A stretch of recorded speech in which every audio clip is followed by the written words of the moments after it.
Greetings. Habarigani. So what's she supposed to say?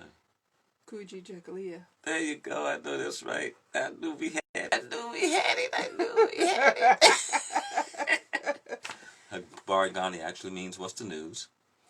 And the news is self-determination. In Swahili, it is known as Kuji Chakulia. It is interesting that today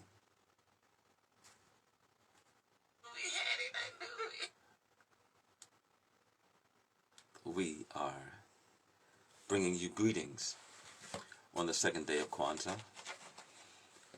where the first day is Umoja. That was yesterday. The 7 days of the Nguzu Saba is 7 days of knowing, learning, discovering who you really are in community, in love, in what we would call togetherness. And the first two principles. It's interesting that today, in our book, we have self-knowledge.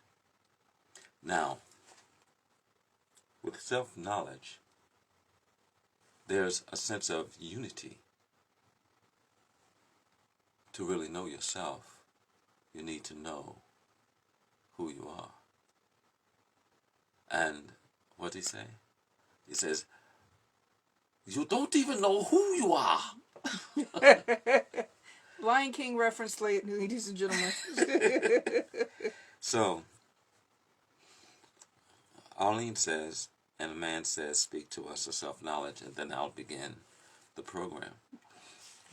All right. And we're going to read through this particular passage and then come back to break it down in the depths of its wisdom and knowledge itself. For I am King Obadele, giver and receiver of a deeper wisdom. And with me I have my beloved wife, Arlene Kahet. Kahet meaning? The purifying light of God.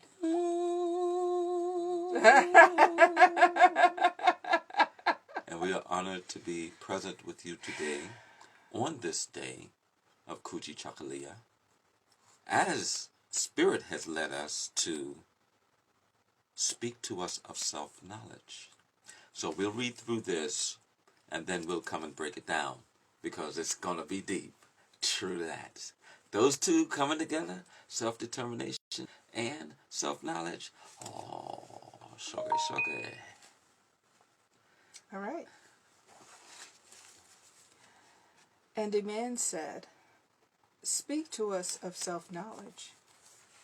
And he answered, saying, your hearts know in silence the secrets of the days and the nights, but your ears thirst for the sound of your heart's knowledge.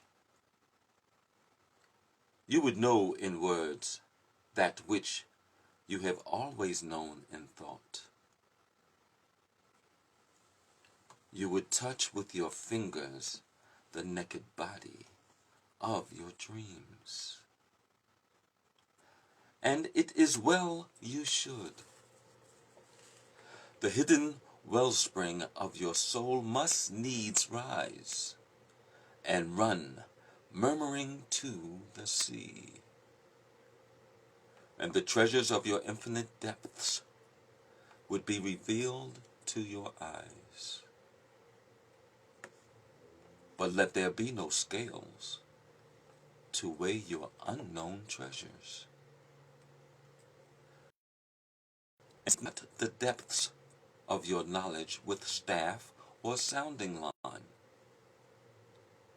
For self is a sea, boundless and measureless.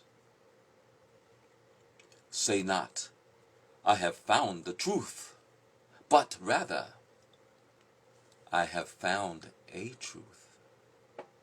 Say not, I have found the path of the soul, but rather I have met the soul walking upon my path. For the soul walks upon all paths. The soul walks not upon a line. Rather, the soul walks not upon a line, neither does it grow like a reed. The soul unfolds itself like a lotus of countless petals.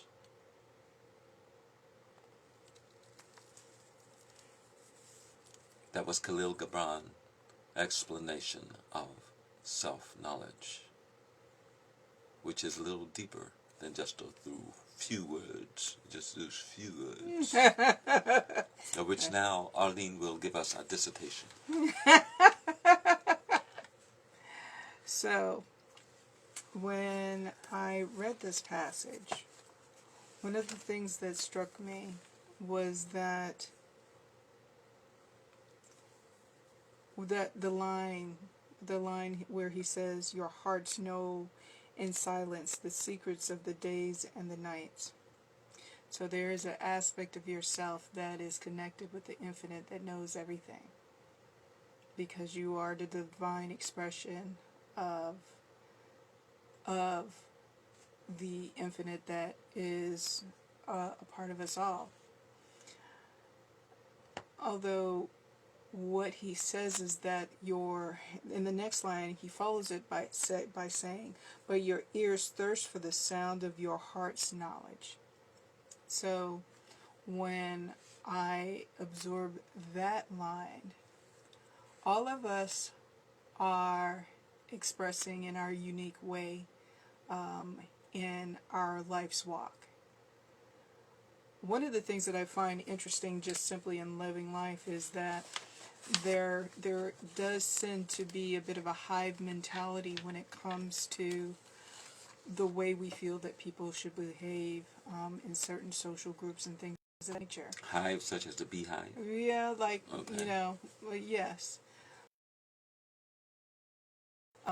Those of you who are nerdy, if you watched Star Trek The Next Generation, the Borg, everybody, everybody, or every being on the ship had its own, had this sort of idea that it was integrated with this feeling of, you're going to be assimilated. And is it possible that we could look at it also from the perspective of varying tribes on the continent itself? yeah, I mean, we could Because that would be like a hive too. That would be like a hive, but the thing is that there are going to be people who are desiring to break out of their cultural traditions, because there is something within them that is inwardly driven to express differently. And so, like self-determination. like self-determination. Okay. It could be self-determination where where there is something within you that is driving you in a different direction than what the group would probably be comfortable with. And you will have to have some type of self-determination to walk that the intelligence that created all would have you walk. And so, that was a deeper part of what I thought when I saw those two lines. Okay. What I saw with those first two lines, your hearts, which we spoke of umoja yesterday. So it's interesting how when you see that passage, it's easy to say your heart knows in silence the secrets of your days and your nights. But it says your hearts, which is plural, which when you give thought to unity, should we not be all one heart, all one mind? But the thing is that that's an apostrophe s. That's not a plural so much. Where That's you see the apostrophe? apostrophe s. Your heart's knowledge. Up here. Okay. Okay. Yeah. And the reason why I do that is because collectively we're speaking of everyone. And everyone's heart knows in silence the secrets of the days and the nights. Because we're all unified. We're all one collective. But it says, but your ears thirst for the sound of your heart's knowledge, which brings it back to the individualization. Right. And as Arlene was seeing here, each heart is connected. Although it's individualized hearts here, it's connected to the unification of the collective. But each heart knows, but your ears thirst for the sound of your heart's knowledge, because individually speaking, your heart speaks to you of that which is within you, that which is the thing that brings you joy, that which is in you that knows your pain, that which understands and acknowledges that you are an individual in the wholeness of all that's going on. And you're listening for that thing that activates and motivates within you what is already there. So self-determination has to link with self-knowledge to understand what your purpose is, what you are to be activated to do, what you are required to become. Because it continues with, you would know in words that which you have always known in thought. You would touch with your fingers the naked body of your dreams. Because when you're here, your ears hear.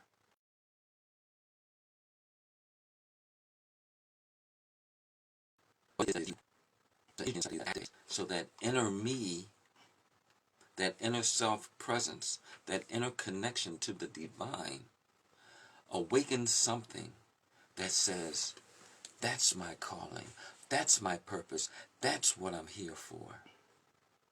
Because you have to have self-knowledge.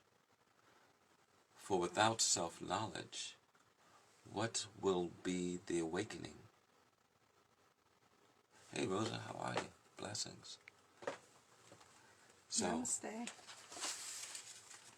I even took it a little step further because I thought it was interesting to see when we talk of self-knowledge, we're thinking of the inner self. We're thinking of the inner G, which is sometimes you can see it as the inner G, the small God self, you see?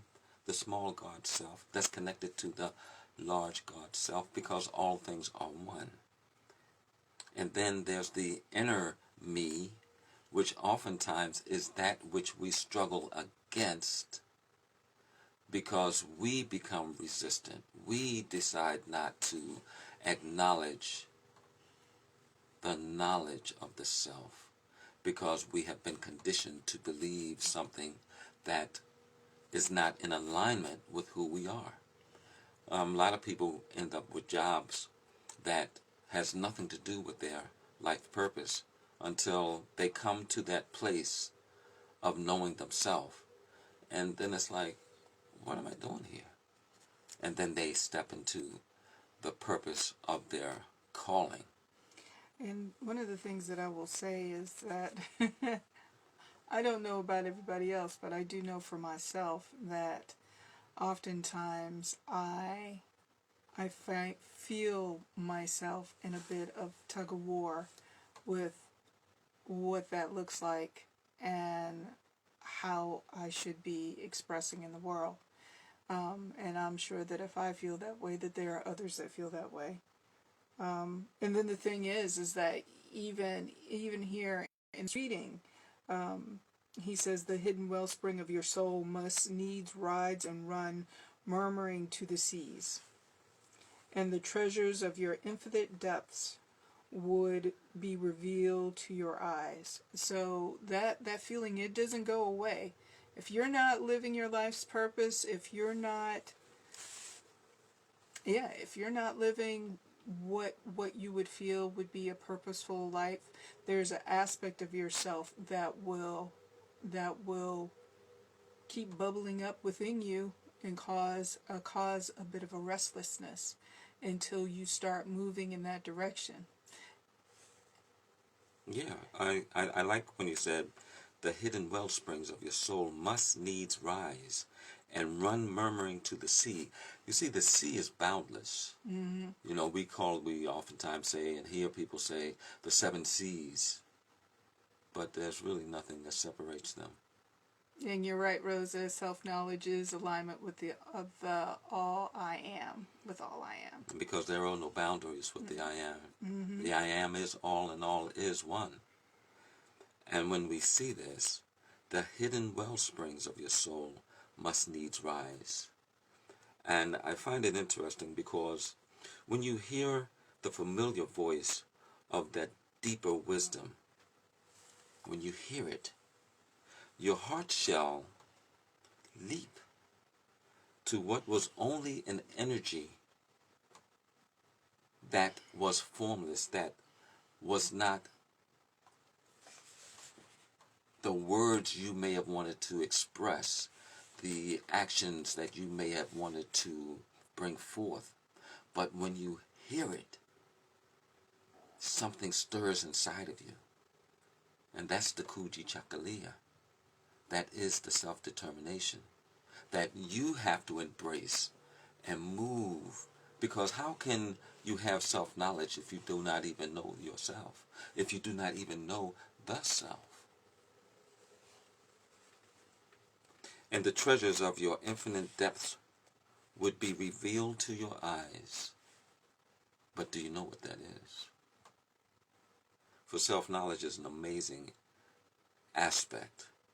And with that being said, let me share an interesting point of self-knowledge, because the next line says, but let there be no scales to weigh your unknown treasures. What's clear to me here is let there be no scales to measure your unknown treasures, because they're boundless.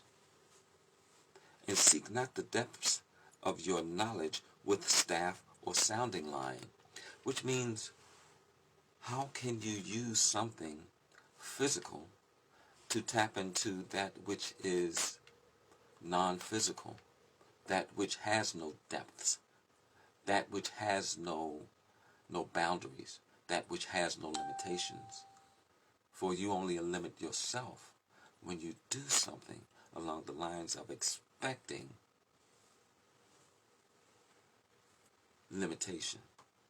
Then you are expecting resistance. And in expecting resistance, you hold yourself back.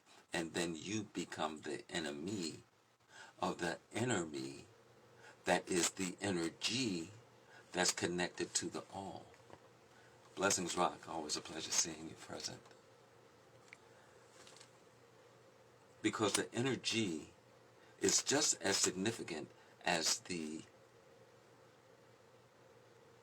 God force that brought all things into being, because there is the source of which we all are tapped into, of which we all are a part of, and it is what makes us all whole. At the same time,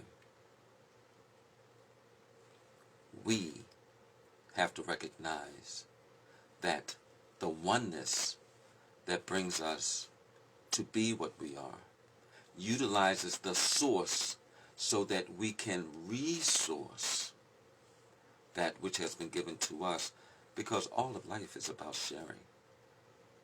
Really. That's one of the reasons why we're here with what we have been given to share. So, let's step into this. Who is the self? Self-determination. Self-determination. Let's look at that. You know, many feel as though we come from a history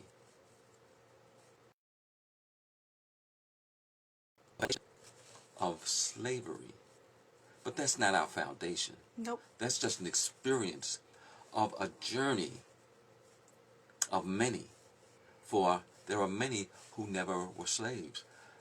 A prime example, even to this point of now, there are many who are not suffering from this pandemic, even though it's present. But there's many who are still getting paid, who still have to work, who are still able to pay their bills. But then there are so many who are in a place of uncertainty. So self-determination, when I look at that, when I look at the Kuji Chakalia, it's about to cause, it's about to make, it's about to make up one's mind, which is the one mind, creating our own reality. It is more than physical. It is the creation of that which comes out to become physical, but that is through that which is spiritual. So, determination of one's own fate is self-determination. Developing the course of action without forced compulsion is self-determination. Self-determination is the essence of free will, the freedom of choice. That can only be structured by the power of choice, which you own outright, by the divine authority of being the individualized expression of life. So, how can you understand self-knowledge if you don't understand the self? So I have we're going to come off the script, and we're going to read to you who is the self. And in this, we hope and pray that you feel the vibration of a better and deeper understanding. For I know my purpose is to bring a deeper wisdom. She can explain that to you. You guys may be confused. What I think is one of the things that brought us together as one, because she understands me. Should I begin reading? Well, let me explain what he says, what he means by a deeper wisdom. So, this passage that we're reading here is apropos, especially for him, because he is answering the call of what is coming up within him, within his being, to share with you. And so when you find yourself in a place of being in absolute alignment with that deeper wisdom that you have, all of us possess it. It's just that he says it like that all the time, and he said it here with you. So this is the knowledge that is coming to him, and that's coming through his heart so that he can share with the world. Thank you, my dear. You're I welcome. do appreciate that. You're welcome. Well, let us look at this, the self. What's up, Michael? It's a pleasure seeing you, no doubt. So, this is oftentimes considered deep. So if we can capture your deepest attention, yes, we're going to move with this. It's not long, but it's thought-provoking. So, who is the self? Although in this book it says, and a man said, speak to us of self-knowledge. But how can you have self-knowledge if you don't know self?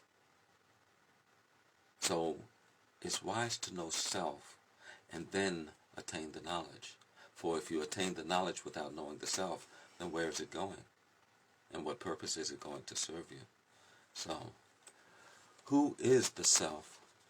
The self is a self-existent being which transcends all concepts of creation and the created, and is beyond the scope of time, space, cause, and effects of the material and physical world. It's just like Rosa said earlier, self-knowledge is alignment with all the I am. So, the self emerged out of the self, and what emerges is none other than the self, being first and foremost. Creation and self are one and the same, and is the answer to who, how, where, what, and when. The self is the sustaining force behind and before all phenomenon and all life. God, who goes by many names, is the self which assumes the forms and names which human beings call and see of the physical realm. God assumes the names of all life forms in existence. This divine consciousness is the self and is the being of all things, no matter how great or small. The concept by the human mind of a unique and separate existence from and outside of the divine consciousness is what constitutes egoism, ignorance, and division that is not becoming of the self. Sidebar. In essence, separation doesn't really exist. Going back to the poem. And in such thought, human existence cannot recognize the oneness of all, and hence fails to recognize that the source of all is the self, and the self is one. Henceforth, we go back to the beginning of the Ujamaa, which is unity, one of the principles of the Nguzu Saba, which is Kwanzaa, which today is self-determination. In closing this poem, we'll read it out as follows.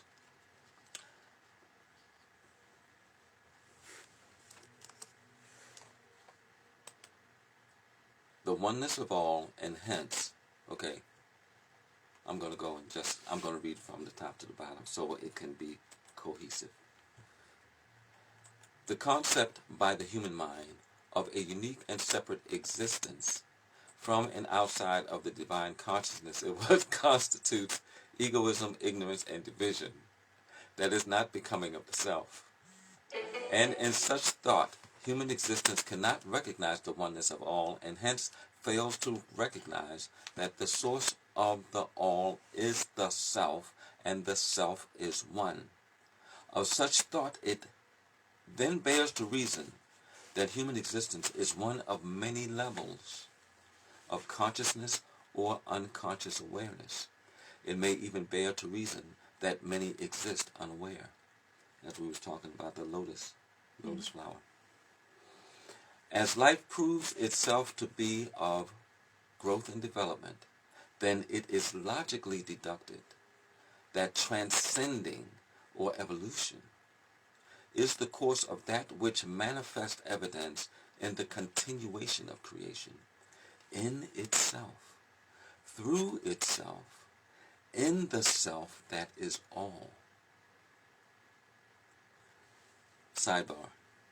In essence, what's being said here, your purpose is the continuation of creation. If you're not operating in that space, you're missing the point of being here.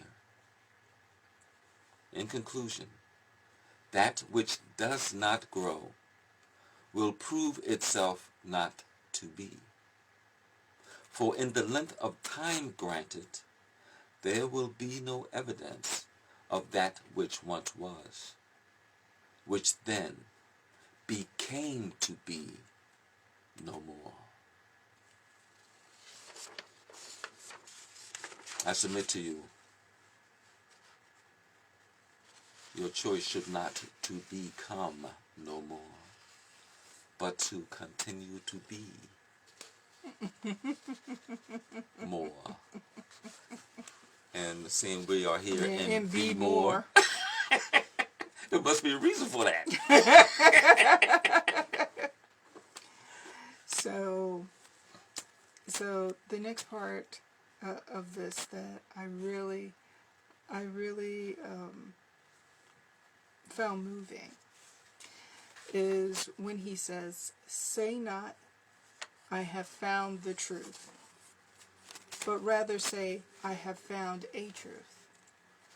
And he follows up by saying, "Say not, I have found the path of the soul. Rather say, I have met the soul walking upon my path." So all of us are having our earth sojourn on this planet, and a lot of us get caught up when we are having our experiences, our own individual experiences. And we feel that everybody else should join our experience. I'm always of the mindset of, I will share what has worked for me. Try it out. See if it works. If it works, great. And if it doesn't work, then, you will, whatever it is that you're looking to experience, whatever allows you to connect with your life purpose or with the aspect of your divine nature, it will make itself known to you, especially if you are taking that walk or you are on that walk. And I think a lot of times people get caught up in their own individual experience and want to control others, but that's obviously that's not the way that it is. Not it doesn't work that way, Because all of us are on the walk, all of us are on the path. Unfortunately, there are many of us who are distracted, not recognizing that we're on the path, not aware of what we are doing or how to go about doing it, because we have been distracted from our purpose. We have not discovered the knowledge of the self. And so then someone has poured into you something that is not even you. Mm-hmm. So you have the knowledge of something that's not even you, and you're running around with this knowledge that's not you. And so you don't become you because you're too busy being something or somebody else. Mm-hmm. And then when the time comes for your awareness, then you're like, whoa, this ain't my locker. and things begin to change for you. But is there enough time for you to change within that time which has been given you? Inquiring minds would like to know. You continue? Or you want me to keep going? You can keep going. You Okay. certainly have a lot more than I have to say. Okay. One of the things I noticed here when on the other page it says, "And seek not the depths of your knowledge with staff or line, for self is a boundless sea and measureless." So we had brought that poem in about who is the self, so you can better capture what that looks like. It's you are connected to a divine that is beyond the comprehension of your own physical existence, because before you became physical, you was non-physical. Before you came into being, your beingness was an energy connected to the unified field, which is not disconnected from the unified field, but was an energy that has transformed to become physical. What am I saying? What I'm saying is the soul. We all know there is one, because when a person transitions from this life into the next life, the body no longer moves or has function. When the body no longer moves and has function, it is considered dead, but that is the body. So where did the soul go? Many people want to postulate what that looks like. But for your consideration, let me share this. The very first organ after your conception in the womb, that's a world to itself, of itself, by itself, of which there are certain things that happens within it, and there alone. The inception, the conception of your inception begins there. And the first organ that manifests is the heart. This is a genesis point for all prayer. It's the genesis point of all prayer. Mm-hmm. Now, your physical existence begins there, in the heart. But when we look at the Bible and we see what the Bible says, and a lot of other spiritual and spiritual books, it speaks of know thy heart, or let your heart speak to you. But science has come to the place of identifying and recognizing that the heart cells generate the brain cells. So these cells have in commonality that people on the average level of thought consciousness don't even know about. So the heart helps to generate that which is the manifestation of the brain cells. So the heart cells start first. Now, there's an energy that makes this happen.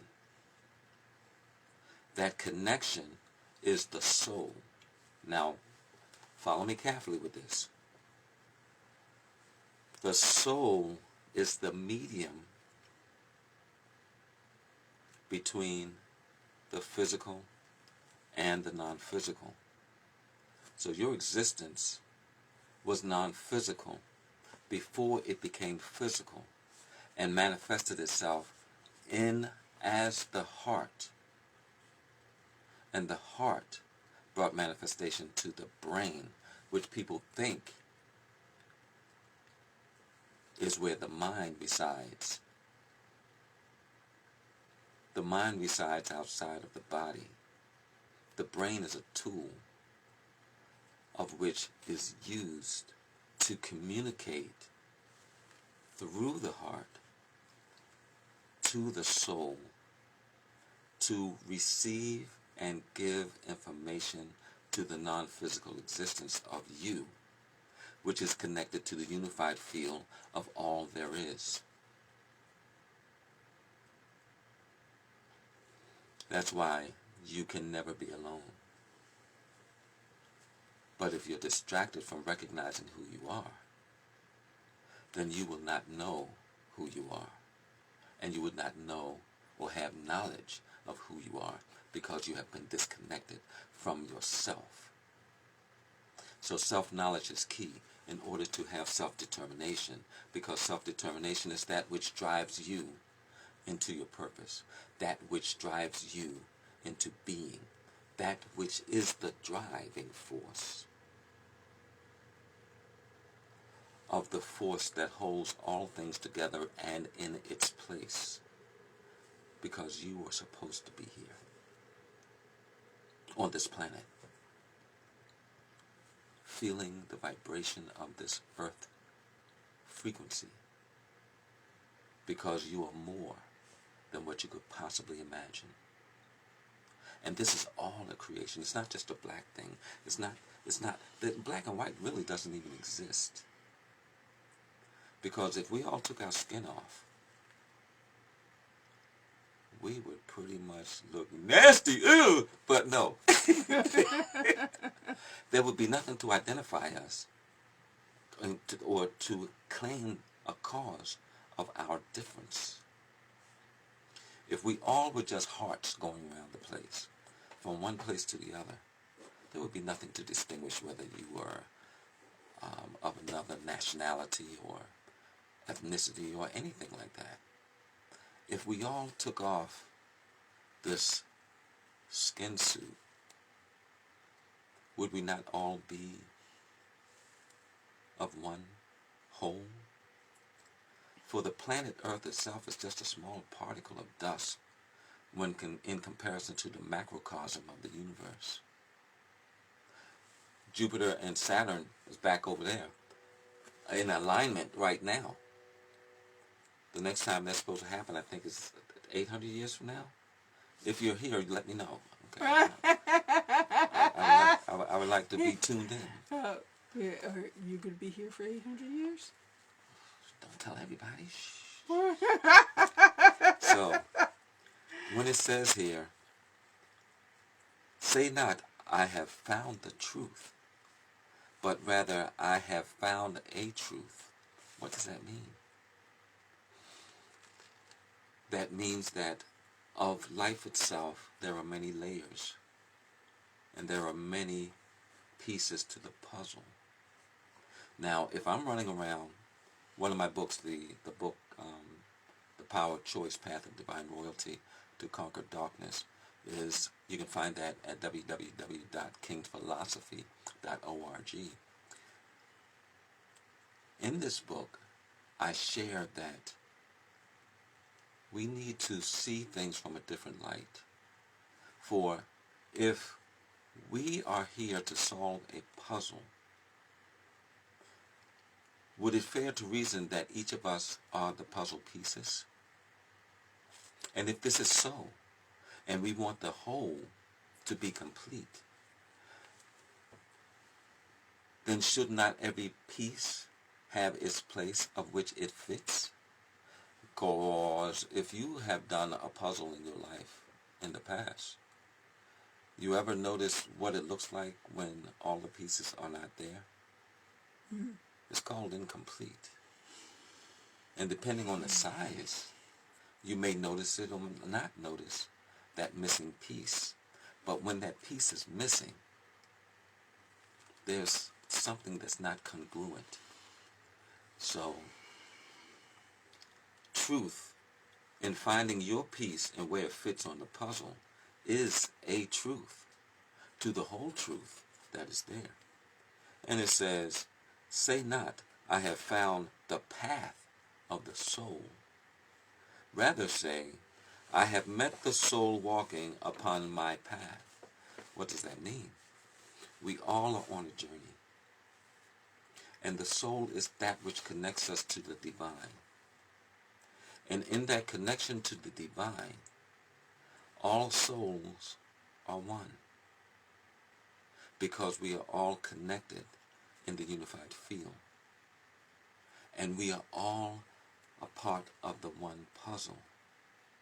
So when we meet one another on our journey, as it goes next, for the soul walks upon all paths, because that's the communication process.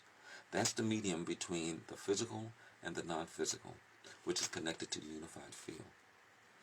Because then it says, the soul walks not upon a line, neither does it grow like a reed. And a reed in the marsh is that one single stalk that comes up, that has its own head, that stands alone to itself, Yet, it's what composes the marsh. For a reed doesn't just one grow there alone. And if you ever find a place where there's only one reed that grows, let me know. Connect. I need to find out. And in conclusion, it says, the soul unfolds itself. The world itself is a soul to itself. We are part of that soul energy, which is connected to the divine, which is the source of all things. And nothing is excluded, because all is one and one is whole. And it concludes, the soul unfolds itself like a lotus of countless petals.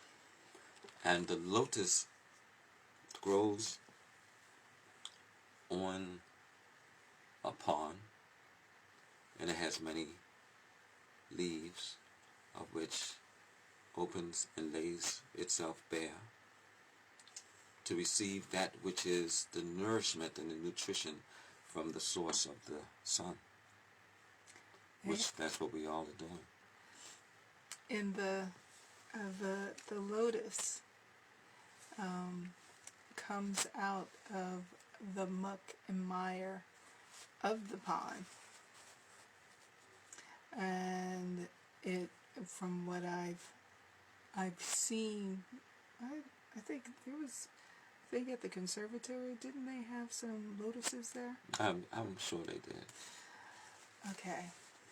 So with the lotus flower, the thing that makes it so representative of a sign of evolution is because when it blooms, it comes out of the dark place of the pond. It comes out of the muck and mire. Yeah, the root is actually down in the base of the pond. Mm-hmm.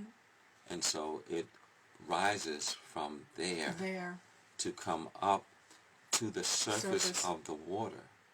Mm-hmm. Doesn't matter the depth of the pond, because the lotus knows when it reaches that place of enlightenment, mm-hmm. then it unfolds. It unfolds in sort of this sort of beautiful, sort of absolute perfection.